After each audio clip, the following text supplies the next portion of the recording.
emergency for the first time in America. This is Jim, and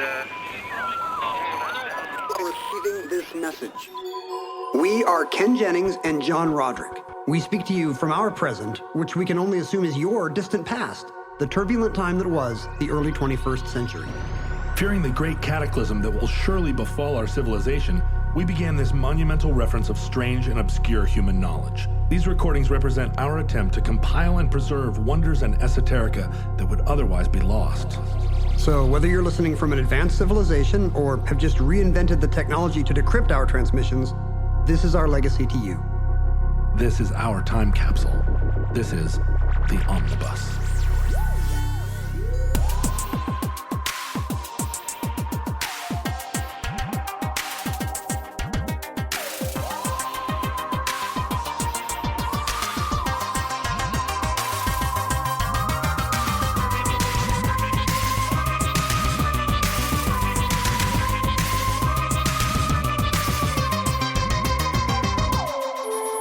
You have accessed entry 688.LK1734, certificate number 39087.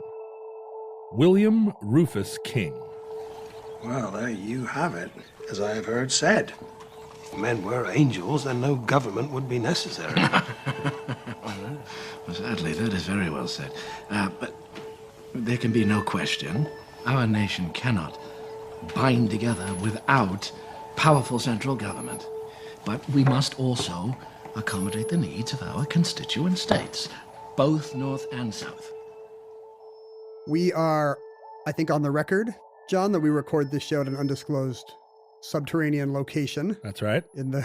Somewhere in the Cascade Mountains. Everyone knows. Although our listeners have found the vault, they know where the location is. Well, we have no idea about our own future, right? So there may come a time before the apocalypse or during the apocalypse that we either disseminate these recordings, like with a t-shirt cannon, except shooting out little metallic spores, or we bury them all around the world. We don't know where. We could drop flash drives from an array of satellites. That's right. And everyone knows that flash drives are the stablest platform for recording digital material. That's exactly what everyone in the indefinite future is going to be using. Yeah. They're like, oh, this flash drive is 4,200 years old. Just like today, if you were to find like a Sumerian pottery shard, you'd be like, yeah, let me just plug this into the shard port on my laptop so I can read this.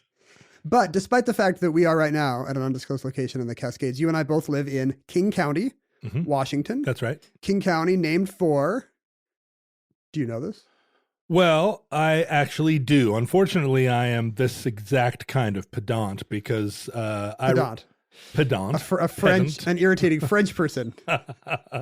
Because I remember when King County was renamed in honor of the Reverend Martin Luther King. Right.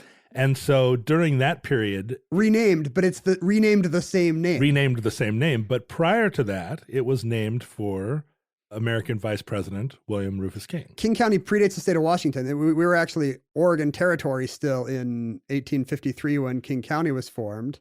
You know, a region called King County was named. Isn't that fascinating? Yeah. And in 1985, it was decided that maybe our progressive city should not be named for slaveholder William Rufus King. And so they renamed, in quotes, the county for Martin Luther King. Interestingly, the state did not recognize that until 2005. What? So there was a 20-year period where King County thought it was named for Martin Luther King, and the state of Washington was sure it was named for slave owner William Rufus King. That's really unusual. I did not know that. So Washington statehood didn't come until 1889. So King County was formed in 1853, you're saying? Yes, the year after the untimely death of William Rufus King. The only time you would name a whole county for a obscure U.S. vice president the year after his untimely death. Right, of course. During a period when that area was just unmarked territory. Who cares? There will certainly not be a big cement baseball stadium here named for this guy. Because the Kingdom, which we blew up, was named for William Rufus King until it wasn't. So for 35 years, King County predates the state of Washington. That is a very interesting fact. I assume it didn't have the same boundaries. I mean, I don't know when they drew county lines. Well, Maybe. so the eastern boundary of King County is the summit of the Cascade Mountains, and the western boundary is the ocean. It's like our own little continental divide. Right. It's a So state divide. it would just be a question of the northern and southern boundaries, and I imagine they are the same because those boundaries are just straight lines. They don't follow any geographic feature. They're just like. But there was no Linwood. There was no Great Mall of Linwood. No, Alderwood Mall. There was no Alderwood Mall. We have been told, by the way, recently that on our episode about Moldova, we neglected to mention the name of the biggest shopping center in Chisinau, the capital of Moldova, which is called Moldova. Moldova. True fact. So good. It really is best case scenario if you find that your county is named for a slave owner. Apparently, what you need to do is do what Washington did and just hope that a beloved progressive leader will arise with the same surname as your discredited figure and make everything okay again. Yeah, pretty good. Because it was renamed King County during an era where things were being renamed for Martin Luther King across the country. Right. Including Empire Way here in our own Seattle. Long before we renamed the county, Empire Way, which used to be the big road out of town before the freeways were built, was renamed Martin Luther King Boulevard. You keep saying renamed, but it's not renamed at all. It's not renamed. You're absolutely right. It was just same named. Same named. We don't have a word for what happens when you leave the name the same but decide that it references a different thing. Could I do that? I'm named for my dad, but could I decide at some point in my life? No. I'm actually named Ken after documentarian Ken Burns, whose sepia-toned works I much admire. But no one would have known. Ken Burns is not that much older than you. I would think it more likely that you were named for Barbie's consort. Well, yeah, but King County could not be named for Martin Luther King either. It's literally... True. It takes place 100 years before he first took the pulpit. True. Okay, sure.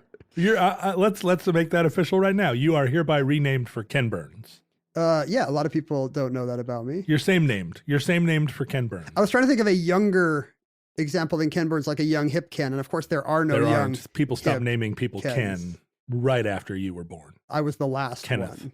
What is the frequency? I get asked that so often.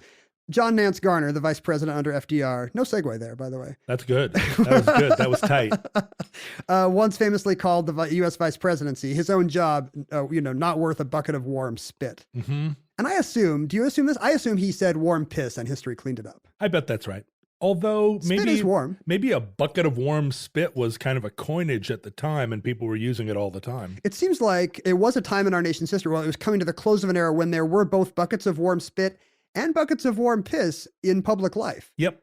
You'd have the warm spit in the lobby of your hotel or whatever. Right, in a spittoon, which is mixed with tobacco juice. And you might have a bucket of warm piss in your morning every night when you woke up or out back in the outhouse. In the form of a bedpan. Sure. Or there were other, like a night They used to call it, when you would poop at night, they would call it night soil. Night soil. Which sounds so nice. That is nice. It's like it's like your compost heap, or it's where your fishing worms live. Well, I think people in our own day don't realize how profane people in the past were, because they weren't profane in a lot of their literature or public pronouncements, but they were truly potty-mouthed people in their time. Well, they lived closer to these realities. They didn't have a little room in their house where they could pretend that all their excrement disappeared. People who lived in one-room houses grew up very close to the sexual realities of their parents' relationship. Right. Like, just think about Laura Ingalls Wilder and all the crazy stuff she saw. Well, and how many siblings she had. Putting the wild back in Laura Ingalls Wilder. Because if you live in a one-room sod house in Minnesota, you're going to see everything. Sure, you're going to hear it in the night and pretend that you're not hearing it. This is the most vivid. Maybe giggle. This is probably the most vivid podcast ever about Ma and Pa Ingalls' shenanigans. Let's save that for another episode. Charles Talk about the Charles sex and life. Caroline. And so the vice presidency, just to explain to the future, is not an office that's had a lot of. For a long time, the vice presidency was just a ticking heart. He's a walking fill-in should something terrible happen to the president. Well, in fact, in the early days of the United States, there was no provision for the vice president to fill the seat of the presidency in the event of his death. That was not encoded in the job. And even weirder, the president and vice president did not choose to run together for until the Adams-Jefferson rivalry changed the game. The vice president was the runner-up. The runner-up. So your backup as president was the guy you had defeated in the election, and somebody realized this was a motivation for murder straight out of a Roman tragedy or an Agatha Christie novel. And they quickly rewrote that before some future Millard Fillmore just killed Zachary Taylor, in a power play. Right. Poisoned his night soil. I don't know if you could kill someone by poisoning their night soil.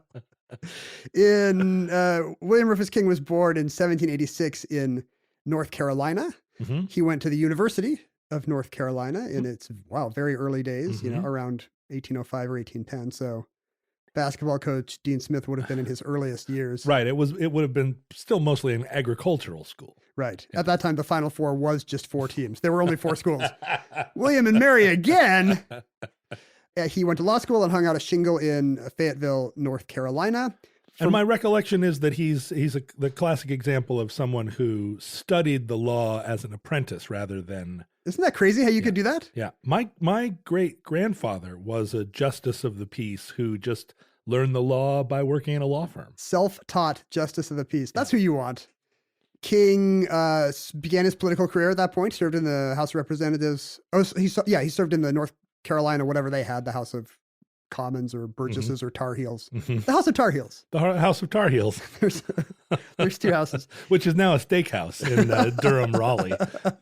Then he served in the U.S. House. He was very excited to become a delegate. He served overseas. He got to travel to Russia and to the Kingdom of the Two Sicilies. Oh, sure. As Italy was then called. Sure. I actually looked it up. The reason why it was the Two Sicilies, do you know this? No. Because in our time, Sicily is an island. It's hard to see how there could be 2 of them. Right. There's a very complicated thing where the Kingdom of Naples, the southern part of the boot, was once part of the Kingdom of Sicily. There was a whole back and forth between the Normans and the Aragons in which the French and the Spanish variously conquered Sicily. And so when Sicily bailed on the Kingdom of Naples... Naples was also, at the time, still called Sicily. It was like China breaking up, as we've discussed in a previous... Kind of, with both the mainland and the island claiming to be the true Sicily, successor state of the Kingdom of Sicily. And when they reunited eventually, they were now the Kingdom of the Two. It's like meiosis for Sicilies. One Sicily just asexually reproduces into 2. It sure turns out that William Rufus's King life is fruitful for us to just go on all kinds of tangents unrelated to his life. Well, this was a wonderful time in American history where we were a new nation and we needed all these diplomats. We needed someone to represent us in the French court. We needed someone to go to Russia. Because it would be the first guy. Right. But there just weren't that many people in America, let alone statesmen. So you could have a job where you were like, well, I was in the legislature, but then I was minister to France. And then because there was no career diplomats, there was no career State Department. It's just like how our country is going to be in 3 years. try to rebuild the diplomatic corps. Well, that's why I hope that I'm still in the running for consideration as director of CIA. You're gonna go. You want to be CIA director? You don't want to go to the Two Sicilies? No, I went on Twitter the other day and threw my hat in the ring. I think I would be an incredible director of CIA. We've heard from listeners who are very impressed that you don't say the CIA. Oh, we have? Oh, good. Well, that's because I know I'm part of the culture already. They just don't realize it. That's part of the tradecraft of being a spy is you don't say the acronym. You don't say the CIA. It's just not how it's done. And also Ukraine. We've been complimented for not saying the Ukraine. Well, someone chastised me the other day for including Finland in Scandinavia. It's a Nordic country. It's a Nordic country, even though the northern third of Finland is in the Scandinavian peninsula.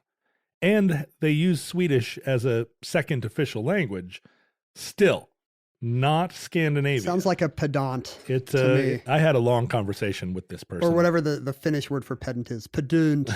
He slid into my DMs with a bunch of hooey. He cross-country skied into your DMs.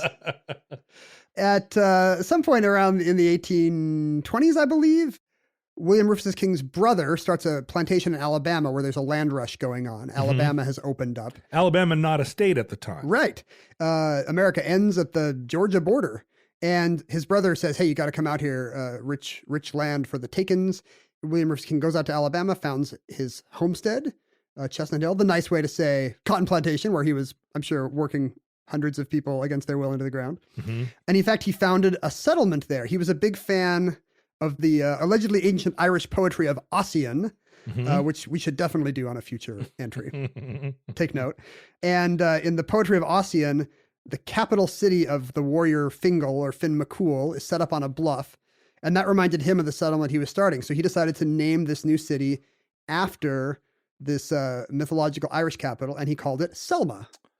Really? Now we're getting we have another Martin Luther King connection. Oh, that's right. Right, Selma, where he famously marched across the bridge. I wonder if the King County Commission that renamed William Rufus King County Martin Luther King County was aware that they both had very different experiences in Selma, Alabama. Somehow, I doubt they did. I think this may be a historical connection that we're exploring for the first time, although maybe not.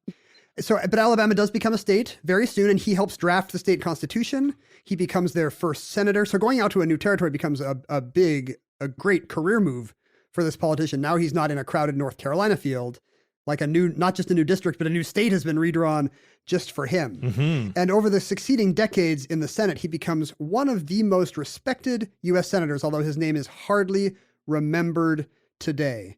And this is partly because it's often said, even if you go to his biography on the U.S. Senate webpage today, it remembers him not as a particular political genius or even a inspiring orator, which was true of your Websters and your Calhouns and all your giants of the Senate in that day, but just that he was good at his job. He had good judgment, well-liked. He knew the procedures of the Senate really well, so he was always the guy banging on about the decorum of the body. Right. Like some ineffectual Democrat today being like, how dare you hold up these nominations? You know, he was... Right, he was using Robert's Rules of Order to their best effect. That's right. Well, this was a very difficult time in the U.S. Senate. Oh, it was a very difficult time. It was a very divisive time, particularly for a Southern senator like King. Right, who is like an ardent Democrat, but also owns 500 slaves. This is what makes him such a key figure, is that he's a moderate. He's from the South, so he's buddies with John Calhoun and all these guys. He's a firm believer in states' rights. He's on the record, which, you know, over the next few decades, as in our time, would be code for a certain point of view on slavery and race. Right, but at the time was really a question of whole bunch of issues. How America is going to be governed. Sure, because every time the federal government did something in his day, every time it levied a tariff or dug a canal or what else would the government do? Well, tax. Sure, issue a tax or form a national bank under Jackson. You know, that would be the first time that would happen. Raise a militia. And somebody from Alabama would be like, no. Alabama creates the Bank of Alabama. You guys don't do that. Right. And so it was a question of, is America a confederation of independent nations, states, or is America a federally ruled nation unto itself with states being basically counties? The United States is versus the United States are. Right. And he's in an interesting position because he's a powerful senator who's a Southerner who is ardently for states' rights, but he's also this kind of pro-business Jacksonian Democrat who does not believe in secession, does not believe in nullification, you know, Calhoun's theory that the states can do whatever they want no matter what the federal government does. And that gives him a lot of power. He's respected by all parties, even though the Senate webpage today gives him little respect and calls him quotes a Columbia scholar of the 1920s as calling him a tall, prim, wig-topped mediocrity. Oh, that's harsh words. That just seems... A mediocrity. That just seems a little over the top.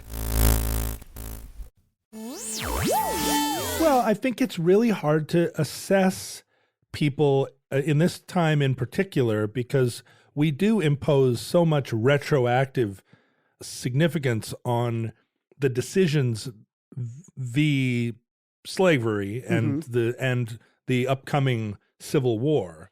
That way, it's tough to celebrate somebody for their political acumen during a time when the question, when our modern sort of revisionist question is, where did he stand on this one issue that we care about now? And in this particular case, he was he's an instrumental voice behind the Compromise of 1850. I mean, he spent decades trying to make sure that the West was safe for slavery, but the Union would stay together. And, you know, from our point of view, bloody Civil War would be at least delayed for decades. And we should talk a little about the Compromise of 1850, because that's pretty important in the development of the West and the United States. Do you have a short version about the Compromise of 1850? Yeah. So this question of like how the North, which was pretty adamantly against slavery, just culturally, and the South, which was based entirely on a slave economy, the plantation South, how these two vastly different sides of a pretty enormous question were going to bound together into a single nation. And the Missouri Compromise, the famous Missouri Compromise, which happened 30 years before in 1820, trying to resolve this question, admitted Maine into the Union as a free state and Missouri into the Union as a slave state. It's a bogus compromise, by the way. Like Maine, there's no way Maine was going to be a slave state. Also, it's smaller than Missouri.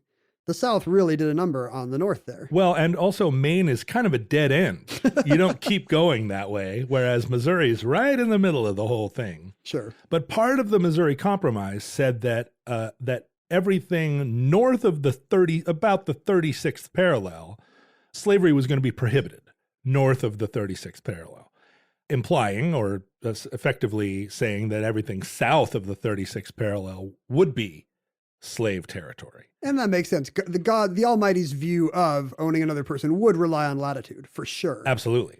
But then fast forward 30 years to 1850, and this is now being extremely complicated by the admission of Texas into the Union. Ah, Texas, so big, so into slavery. Yeah, and so here comes Texas, and then we have the Mexican War over Texas, over the inclusion of Texas in the United States.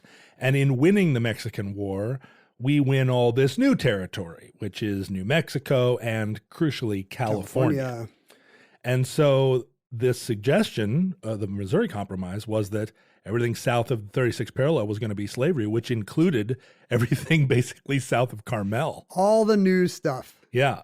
And, if you can imagine California being divided in half, with the southern half being a slave territory, that's a very different version of the world. It would be great for one of these alternate history novels where now the slave California is stealing free California's water.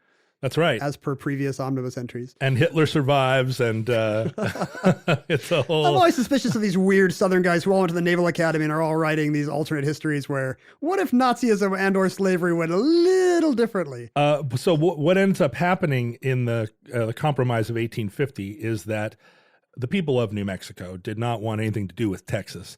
They didn't like Texas. And also the territory there, it's Western land. It's like grazing land. It's cowboy country. They have no interest in a slave economy. It's not a plantation economy. They don't need free labor. They want open space. And so a lot of things went down. California was admitted as a free state. Spoilers. Sorry. If you're now living in the nation of California, which is basically like a underwater theme park. Giant statues of Arnold Schwarzenegger peeking above the waves. And Walt Disney. And then part of your own history, this was right when the Utah territory was taken from... Don't pander to me, John. I'm an American. Taken from Spain. I'm not a hyphenated Mormon American. No, but this was exactly during the period of the Mormon migration. They were leaving Illinois and headed west into what would have been Mexico, but now suddenly was the boom, United States. Utah territory appears. So it was a crucial moment kind of in the middle 19th century where the United States gained a bunch of new territory that ended up being pretty rich territory because also 1848, gold is discovered at Sutter's Mill in California. That all would have been slave gold. Slave gold. Well, no, it was up in San Francisco. Well, it's fine then. It would have been free gold. It would have been free gold, but it would have been slave almonds or whatever down south. But this is really complicating the question of the balance between the free states and the slave states, because it was this tenuous balance that kept us out of a war over slavery. But in hindsight, knowing that the war is coming anyway, maybe this all doesn't age super well, like giving ground on a slave state here and a slave state there. Yeah. Adding millions of square miles of slavery just to put off a war a few decades. And the thing is, at the time, nobody felt like this was, like any of these compromises really were valid. Nobody liked them. But the worst thing about the Compromise of 1850 is this is when the Fugitive Slave Act was initiated. So all of a sudden now there is enshrined into law the idea that if your slave escapes the South, there are all these ways in which they can be, they're not necessarily free. Pretty ugly compromise in the end. You're a slave forever, essentially, if they can find you. If they can find you. So William Rufus King is in many ways an architect of this whole situation, and it does very well for him politically. He becomes president pro tempore of the Senate. It's a big job. In our day, it is not a big job. You got to get a lot of pills down every day. The president pro tempore is the oldest member of the party in control of the Senate. Oh, is that the description of the job? Yeah, today it is, and that's by tradition. That's not regulatory or constitutional. Oh, but back then it was just let's vote for a good senator and make him president when the vice president's not here. right. And everybody Because the vice respected him. president is the president of the Senate. Today still comes in and breaks ties. Right. But the idea is he wouldn't be doing that all the time. He'd be at home with his warm piss. Right. Or spit, Right. possibly, in some versions. Night soil. His night soil. His poisoned night soil. Why do they keep poisoning this? I just produced this last night. I'm just going to toss this in the garden. And he becomes ambassador to France. He gets to spend time in France. The Senate then is very different. We've talked about his love of procedure. He was always banging on about decorum. He would rue a time when, in his words, quote, the Senate was in no danger. Why then was it like the Italian beggar, continually wounding itself for the purpose of exciting the commiseration and benevolence of the nation? So basically, he's not just racist against his slaves. He also dislikes Italian beggars and their fake wounds. Well, but this is right during the time when Preston Brooks beat Charles Sumner with a cane hickory on stick. the Senate floor. It's the second appearance of a hickory stick in the omnibus. And in fact, so today when people bang on about how never has there been a less cordial time in the history of our legislative bodies, they're wrong by an order of magnitude. In 1841, King and his rival, Henry Clay, the leader of the Whig Party. I like how you pronounce it. You give me a little bit of sauce for my French pronunciation of pedant. Which Whig. When it comes right down to it, I'm a little skeptical that you say Roderick. I feel like you are maybe being you're being a little extra about your own name. Maybe. It's everyone's right. I'm saying Whig because William Rufus King was a Whig-topped mediocrity, apparently. Oh, I see. But his rival was a literal Whig. They clashed over many things, but they were going to fight a literal duel in 1841 over a super contentious issue, which Washington, D.C. area printer would be the official printer of the U.S. Senate. Oh, this is a big deal. You can see why two men would slap each other with gloves and pull out pistols at dawn over that. Sure. It had they'd been enemies for a long, or King and Clay had been rivals for a long time. King thought that the local Democratic newspaper organ should be the printer of the Senate. Clay thought it should be the Whig paper. Did this produce an actual duel? No, but the Senate Sergeant of Arms had to arrest both men to prevent the duel, put them in jail, and fine them $5,000 in order to get everybody to cool down. Wow. And then cooler heads did prevail, and they both apologized to each other. So this was kind of in the waning days of the popularity of the actual duel as a way of solving. But that was the go-to way that the most powerful people in America would solve their problem. Who should be the printer? Well, I guess we'll have to shoot each other, and the survivor can choose. That's how little confidence in our problem-solving abilities we have. It was not the only time William Rufus King was challenged to a duel. And here we start to get into one of the two kind of interesting, juicy things about his life for modern audiences future ones as well. In the 1830s, a local planter in Alabama named Michael Keenan gave some saucy insult to King in the streets of Cahaba, Alabama, which so incensed King that he had to pull the dagger from his cane. Sure. So another thing about King is he had a sword cane, apparently. Right. Who doesn't? To address the grievance. Now, we don't know what the context of the illness was, but given the rumors that were already circulating... Or the context of the insult. Sorry, yes. You said in illness. No, that's a little Freudian slip. There is an illness coming. We don't know what the context of the insult was, but given the rumors that were already circulating in Washington, it may have something to do with King's reputation. As a prim wig-topped mediocrity, he was a snappy dresser. He was often the kind of Southern planter you'd see in, with silk scarves and velvet gloves and, gleaming emerald tie clothespin and Sure, this was all kinds of fancy accessories. We think of everybody then dressing pretty fancy, but even within the realm of everybody being fancy, you could still be super fancy. And there was a political component to your fanciness back then. Really? In that, and it's really counterintuitive to us, in that having that kind of demeanor, the foppish clothing, the soft hands of a planter, really marked you as a certain kind of Southern conservative on issues like slavery. I see it. You were a gentleman. You didn't work for a living, Right. unlike the grubby mercantile class of a senator from, say, Maine. Right. But the funny thing is the politics of it were switched. The grubby working class were the Northern abolitionists, the progressives. Right. And the ones on the right of the issue were the effete, decadent Southerners who had never done a day's work in their life, to the degree that when the insult among abolitionists for Northerners who favored slavery was dough faces. Uh-huh. They didn't have beards. They had soft, doughy faces and ruddy cheeks and several chins. Uh-huh. And so that was the marker of a good liberal, was to be a Dough face. no. Oh. Was to have a big beard and to be a rough-hewn working class type. Oh, I see. Well, now how did Andrew Jackson figure into this? His tough, gnarled fingered woodsman caricature. That's true. He would very much have, maybe he predated this. He predated the, Sure, he was quite early in this story. he definitely would have been before the invention of the not the invention of the beard, but the fashion of the beard in American politics. Right.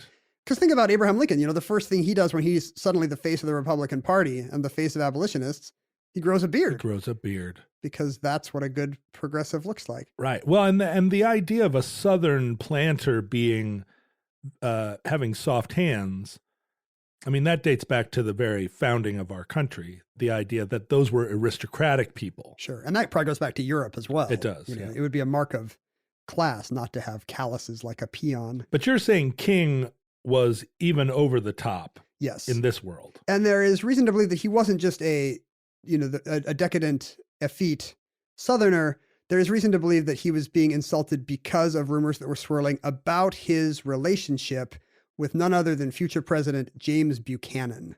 You're saying that this street insult was like an off-color comment about his sexuality? Many believe that it could have been a remark about his masculinity. Ooh. Because we do have record of people in Washington sort of sniggering about him being a 16-year roommate of affirmed bachelor and future president James Buchanan. No less than Andrew Jackson, I believe, called them Aunt Fancy and Miss Nancy.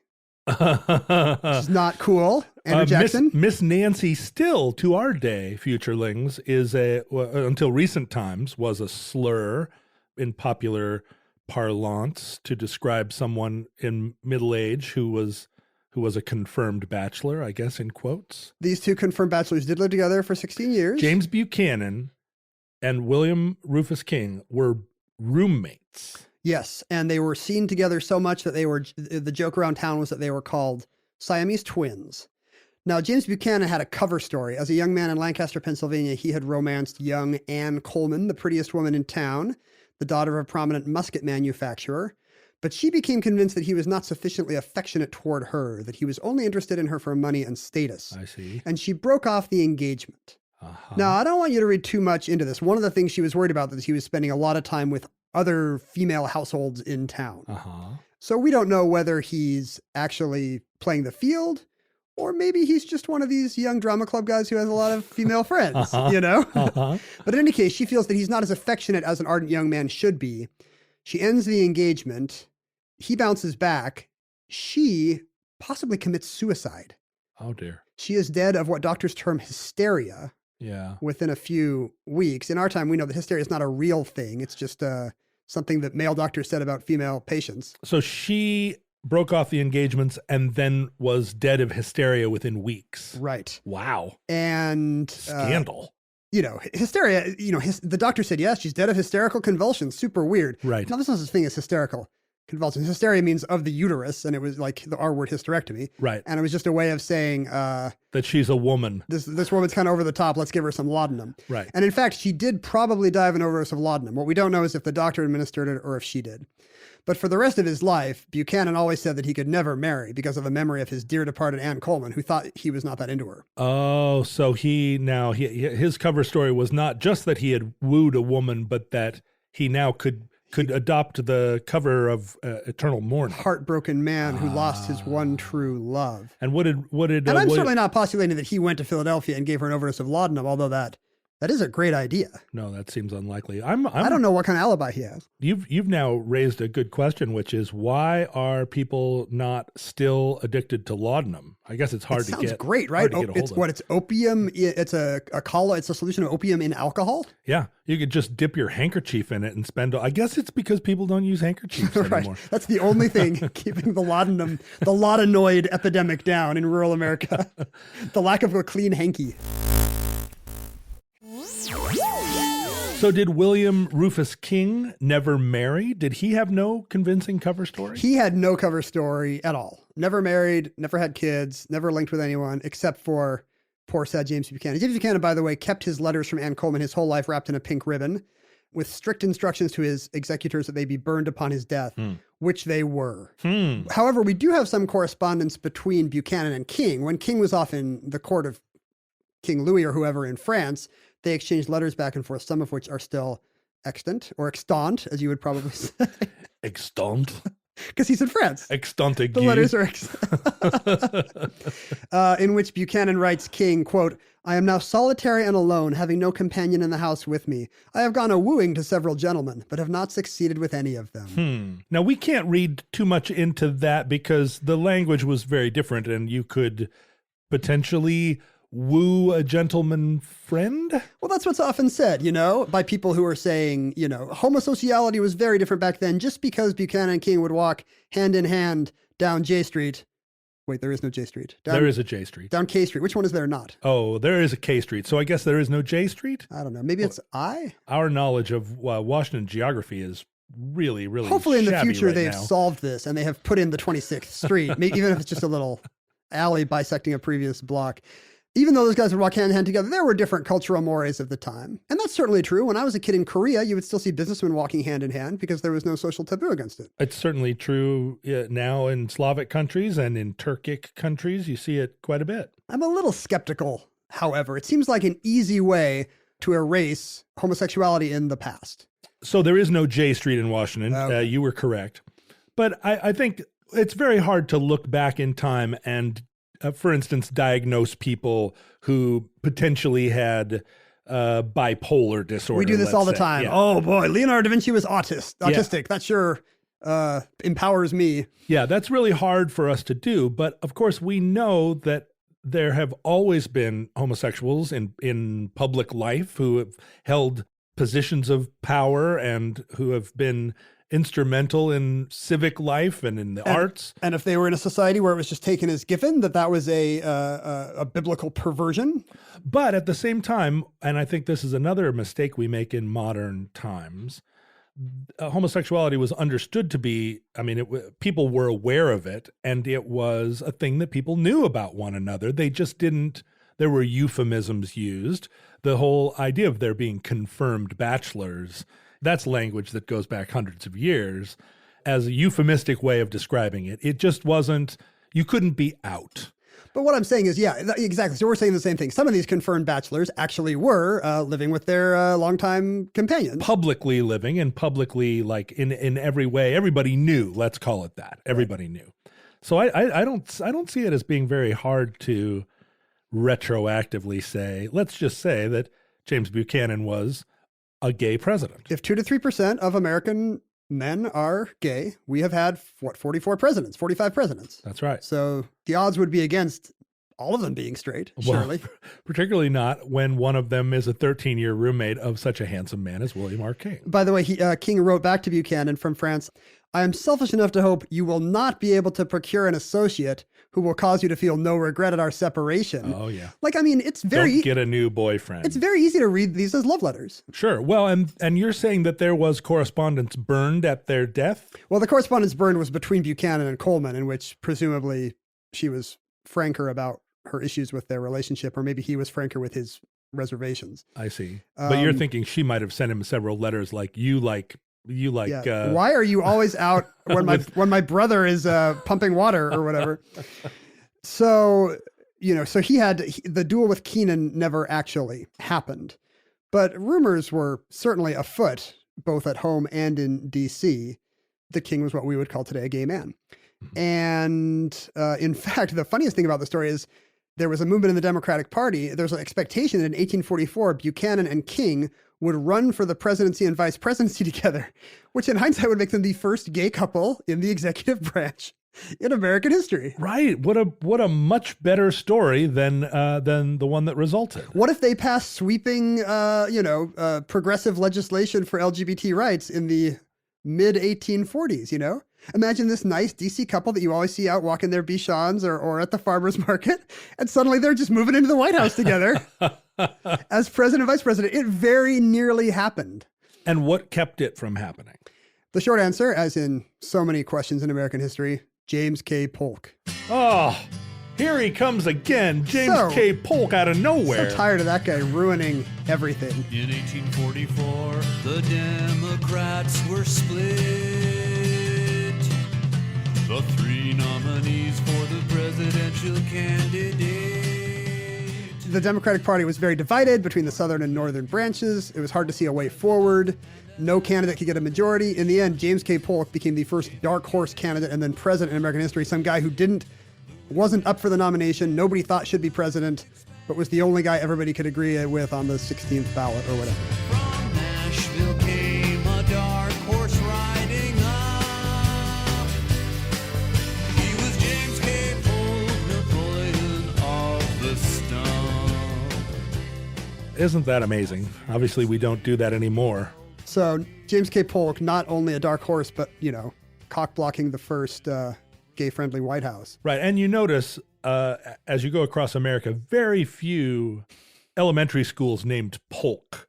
There are a lot of McKinley elementary schools. There are a lot of Buchanan elementaries, but hardly any Polks. Which is sad for the inventor of the polka dot. I'm just kidding. He was not the inventor of the polka dot. But, individually, King and Buchanan both did go on to the executive branch. Buchanan famously, in 1856, overseeing really a no-win situation, although I don't think he managed it particularly well, the possible end of the Union. Right. And King in 1852. Again, the Democratic Party didn't know who to go with. In the end, Franklin Pierce is nominated for the presidency, largely on the strength of being from New Hampshire, and they felt it was their turn.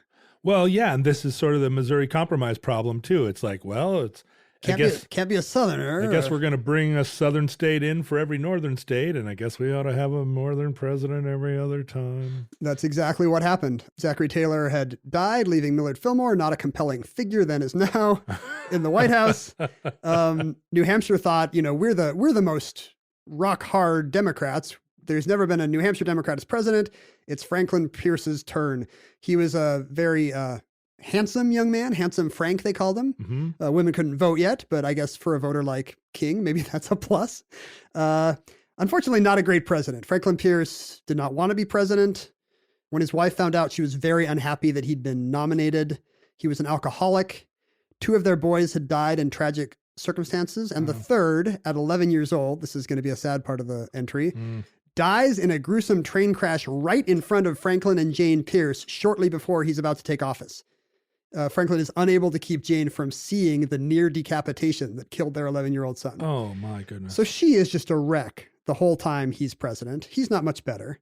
The fact that he died of cirrhosis later means we know he's drinking heavily.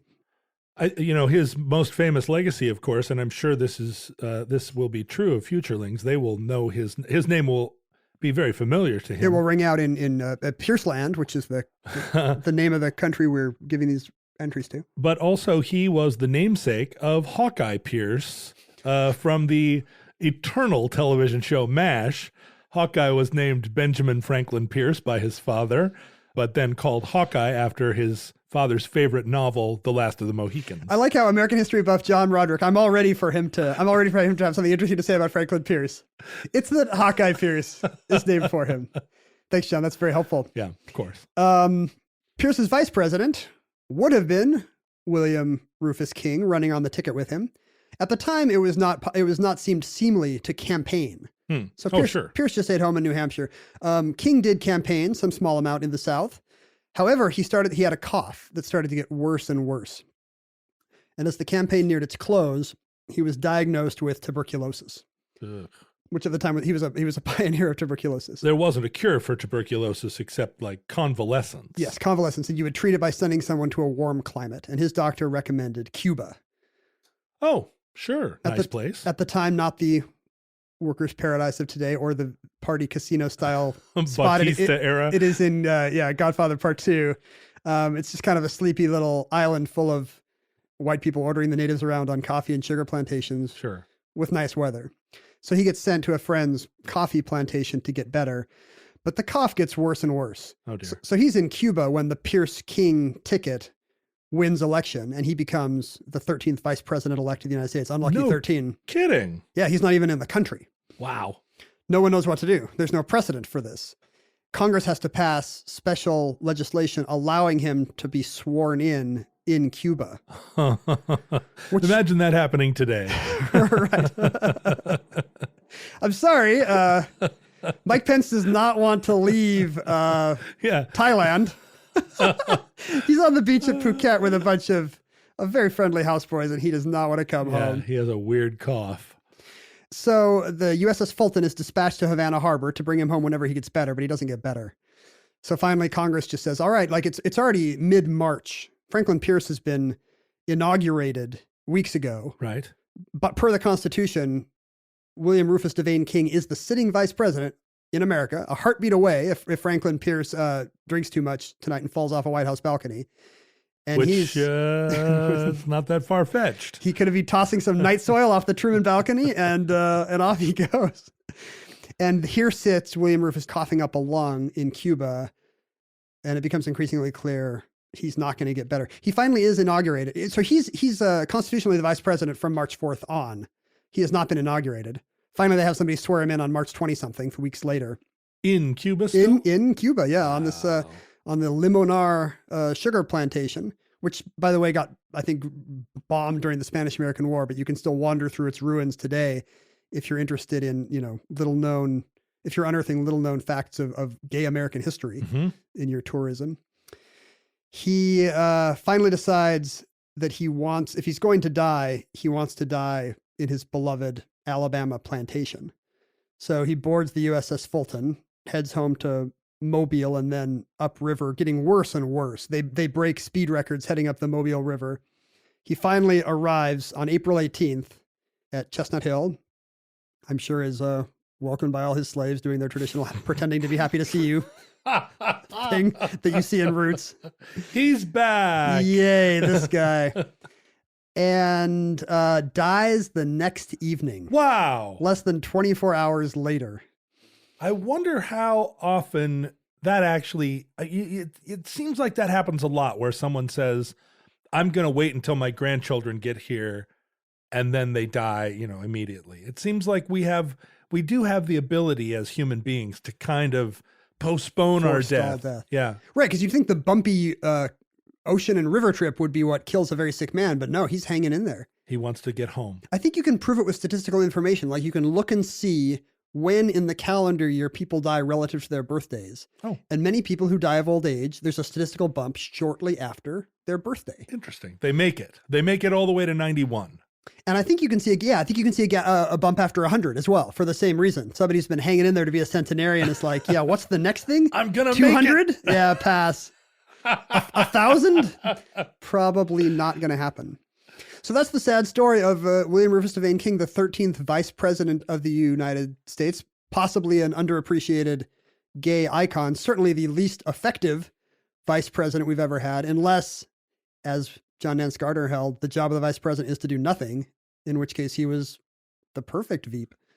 Well, I wonder if in the time he and James Buchanan were regarded as pioneers. It would be impossible to know because no one would have written that down, right? That would have been slander to actually put to the page in any way other than derisively.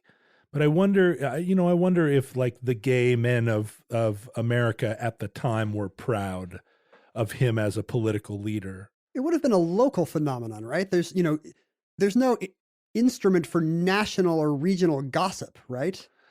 But there would have been. You think there's an underground whisper chain? Absolutely. And I think there would have been a lot of signaling that maybe we wouldn't be able to perceive this far back in time. But signaling of a certain sort, a certain word choice used by reporters of the day that would have meant a lot more to people then.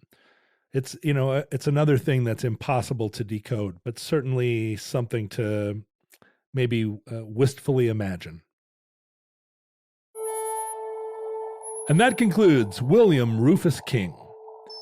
Entry 688.LK1734. Certificate number 39087 in the omnibus. Futurelings, it seems unlikely that social media still exists in your era because I'm thinking about quitting Twitter tomorrow. It is certainly the scourge of our era. There are lots and lots of studies of social media now documenting, Facebook did this famous secret experiment where they preloaded happy news into some people's feeds and sad news into other people's feeds, and then looked at their own posts to see whether they were happy or sad. And it was pretty dramatic. I like how Facebook straight up knows they're evil. Yeah, Facebook's just not even following the rules at all. We put laudanum in half of the handkerchiefs in America. But I find it true of my own self that when I stay away from social media, my outlook improves. Think of the mild happiness you get at a good joke on Twitter versus just the day-ruining effect of one mean tweet. Yeah, one mean tweet or just being, just the constant, degrading feeling of being just exposed to the news. You are blessed. Even if you live in a radioactive wasteland, listeners, you are blessed to be free of this terrible plague. I mean, you probably have other literal plagues, but at least this metaphorical one has been spared. They, in fact, may be a plague. They may be futurelings only because they destroyed everything on the planet. Kind of like we. We are speaking to sentient iterations of the hepatitis virus. Right. As a sentient plague ourselves, we welcome you, future hepatitis listeners. We were once the caterpillar chewing up the leaf. Thank you for inheriting our world. For those listening who do have social media, first of all, we apologize. But second of all, we would love you to come visit us at Omnibus Project, basically across all media. That would be at Omnibus Project on Twitter, at Omnibus Project on Instagram, and also we have a Facebook group which is called the Futurelings on Facebook, Omnibus Futurelings. You can find them there. Ken and I have Twitter handles under our own names, at Ken Jennings, at John Roderick, and our email address, which we encourage you to write to. We encourage you to which write. To which we encourage your correspondence. Yes. Don't tell us if you're wooing other gentlemen. We won't like it. Omnibus Project at howstuffworks.com. Remember to leave in the E when you tweet at John Roderick. That's right. If you tweet at John Roderick without the E, you get a novelty count I have set up in which I pretend to be a version of John who pronounces his name more sensibly. Anyone knows how my name is pronounced because it's right there, Roderick. Listeners, as ever, we speak to you from a far distant vantage point in your far distant past. We have no idea how long our civilization survives or how long the memory of it even survives. This may be all that is left. We hope and pray that no cataclysm awaits us, that the catastrophe we fear may never come. But if it comes soon, this recording, like all our recordings, may be a final word. But we hope that's not true. We hope that fate will allow us to be back with you soon for another entry in the Omnibus.